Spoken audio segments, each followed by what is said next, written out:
Chapter 63. The Trial. Next morning King Charles I was hailed by a strong guard before the High Court which was to judge him. All London was crowding to the doors of the house.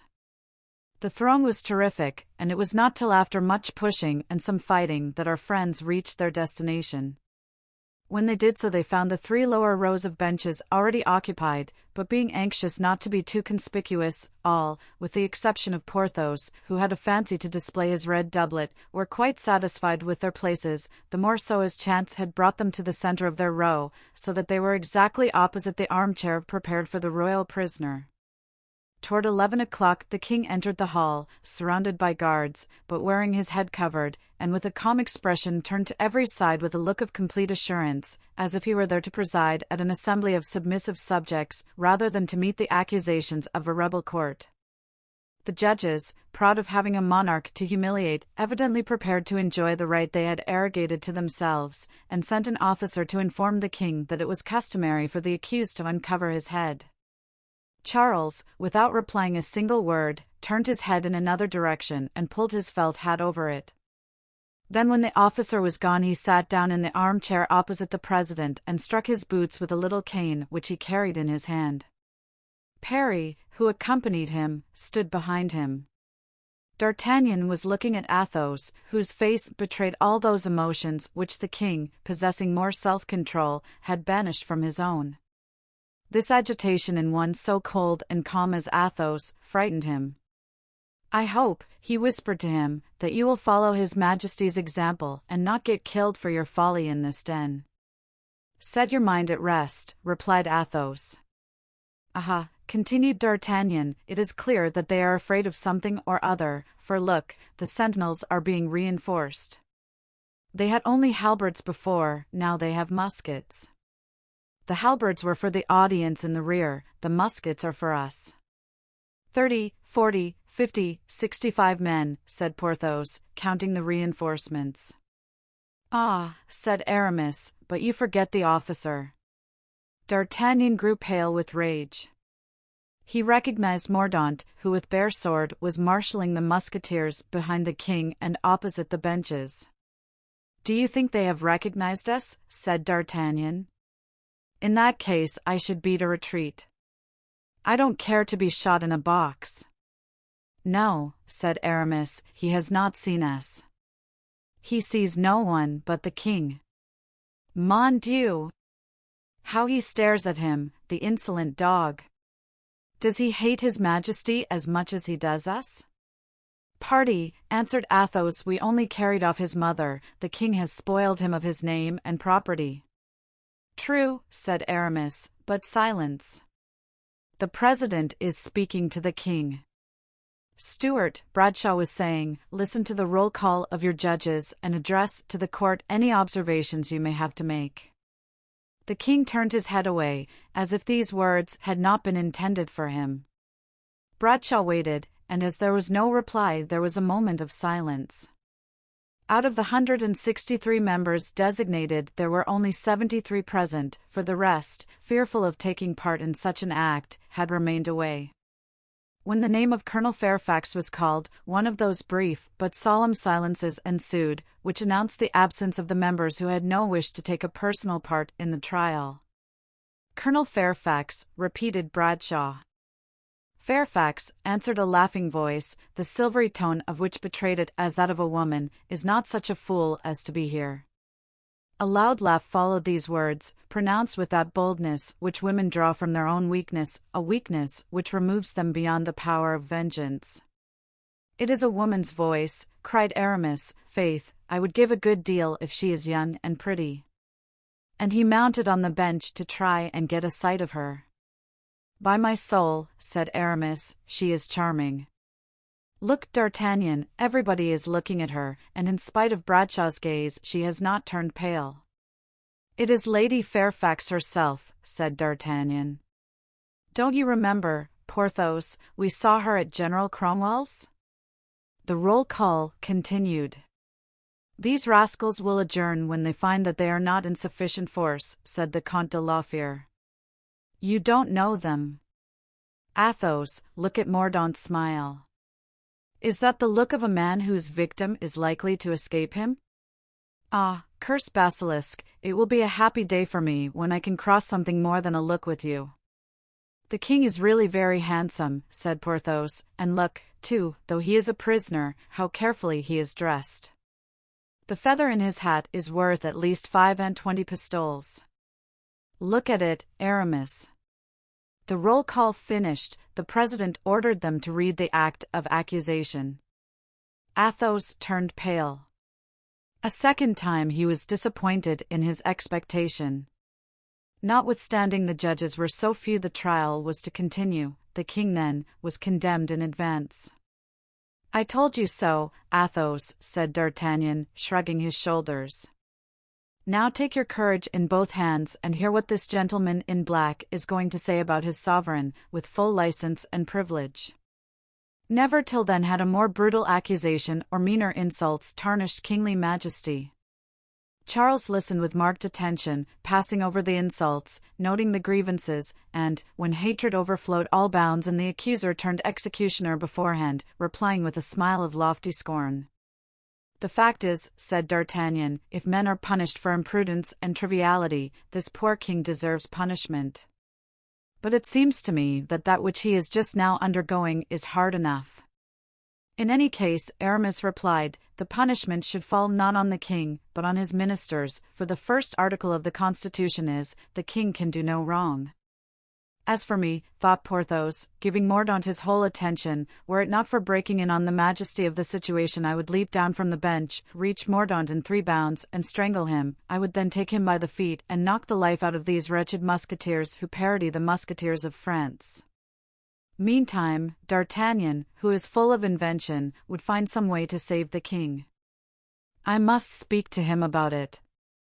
As to Athos, his face aflame, his fists clenched, his lips bit until they bled, he sat there foaming with rage at that endless parliamentary insult and that long-enduring royal patience. The inflexible arm and steadfast heart had given place to a trembling hand and a body shaken by excitement. At this moment the accuser concluded with these words, the present accusation is preferred by us in the name of the English people. At these words there was a murmur along the benches, and a second voice, not that of a woman, but a man's, stout and furious, thundered behind D'Artagnan.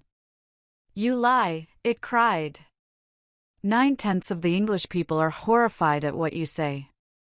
This voice was that of Athos, who, standing up with outstretched hand and quite out of his mind, thus assailed the public accuser.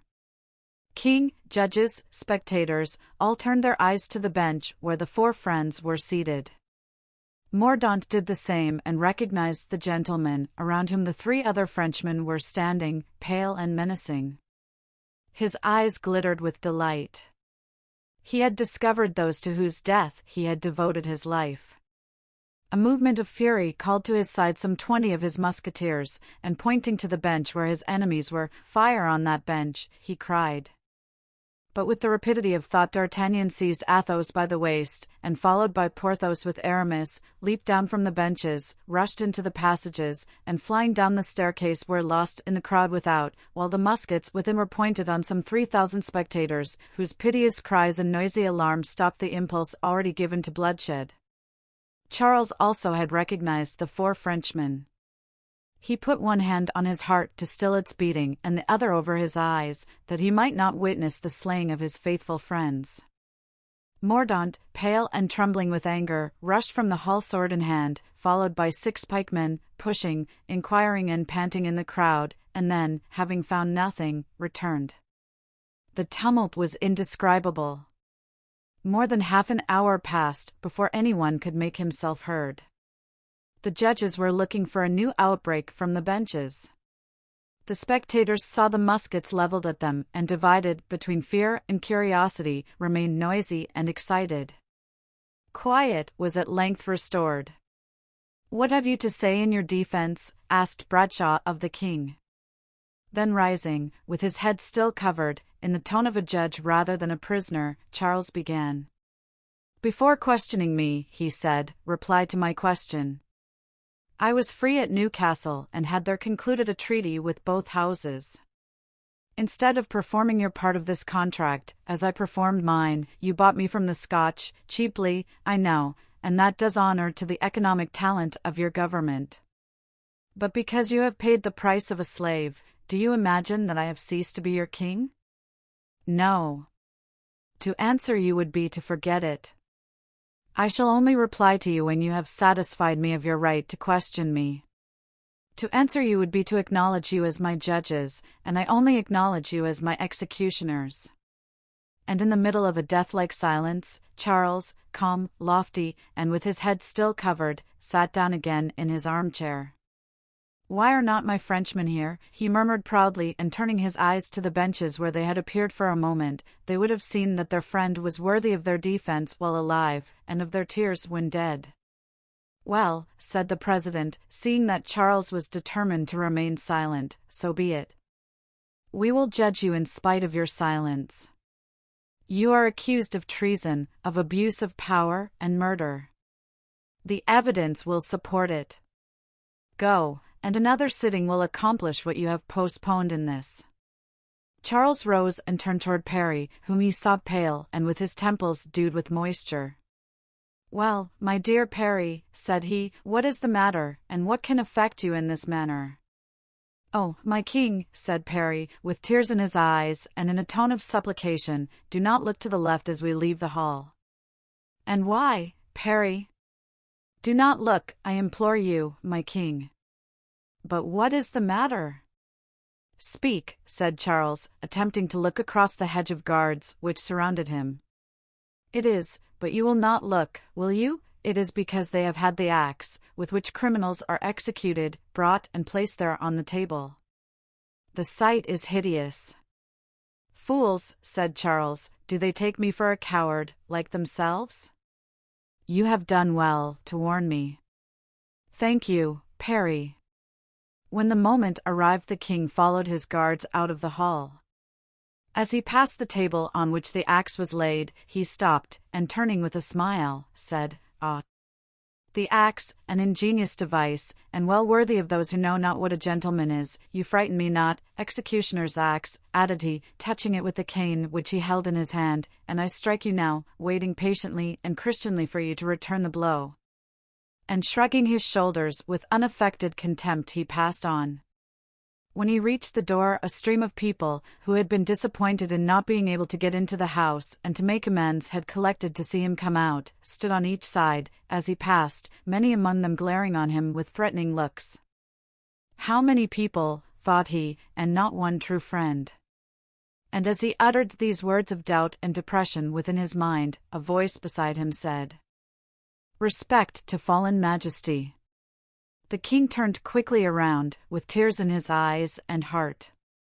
It was an old soldier of the guards who could not see his king pass captive before him without rendering him this final homage. But the next moment the unfortunate man was nearly killed with heavy blows of sword hilts, and among those who set upon him the king recognized Captain Groslow. Alas, said Charles, that is a severe chastisement for a very trifling fault. He continued his walk, but he had scarcely gone 100 paces, when a furious fellow, leaning between two soldiers, spat in the king's face, as once an infamous and accursed Jew spit in the face of Jesus of Nazareth. Loud roars of laughter and sullen murmurs arose together. The crowd opened and closed again, undulating like a stormy sea, and the king imagined that he saw shining in the midst of this living wave the bright eyes of Athos. Charles wiped his face and said with a sad smile, Poor wretch, for half a crown he would do as much to his own father. The king was not mistaken. Athos and his friends, again mingling with the throng, were taking a last look at the martyr king. When the soldier saluted Charles, Athos's heart bounded for joy, and that unfortunate, on coming to himself, found 10 guineas that the French gentleman had slipped into his pocket. But when the cowardly insulter spat in the face of the captive monarch, Athos grasped his dagger. But D'Artagnan stopped his hand and in a hoarse voice cried, Wait! Athos stopped. D'Artagnan, leaning on Athos, made a sign to Porthos and Aramis to keep near them and then placed himself behind the man with the bare arms, who was still laughing at his own vile pleasantry and receiving the congratulations of several others. The man took his way toward the city. The four friends followed him. The man, who had the appearance of being a butcher, descended a little steep and isolated street, looking onto the river, with two of his friends. Arrived at the bank of the river, the three men perceived that they were followed, turned around, and looking insolently at the Frenchman, passed some jests from one to another. "I don't know English, Athos," said D'Artagnan, "but you know it and will interpret for me." Then quickening their steps they passed the three men, but turned back immediately, and D'Artagnan walked straight up to the butcher, and touching him on the chest with the tip of his finger, said to Athos, "Say this to him in English: you are a coward. You have insulted a defenseless man. You have befouled the face of your king. You must die." Athos, pale as a ghost, repeated these words to the man, who, seeing the bodeful preparations that were making, put himself in an attitude of defense. Aramis, at this movement, drew his sword. "No," cried D'Artagnan, "no steel. Steel is for gentlemen." And seizing the butcher by the throat, "Porthos," said he, "kill this fellow for me with a single blow." Porthos raised his terrible fist, which whistled through the air like a sling, and the portentous mass fell with a smothered crash on the insulter's skull and crushed it. The man fell like an ox beneath the poleaxe. His companions, horror-struck, could neither move nor cry out. "Tell them this, Athos," resumed D'Artagnan, "thus shall all die who forget that a captive man is sacred, and that a captive king doubly represents the Lord." Athos repeated D'Artagnan's words. The fellows looked at the body of their companion, swimming in blood, and then recovering voice and legs together, ran screaming off. "Justice is done," said Porthos, wiping his forehead. "And now," said D'Artagnan to Athos, "entertain no further doubts about me. I undertake all that concerns the king."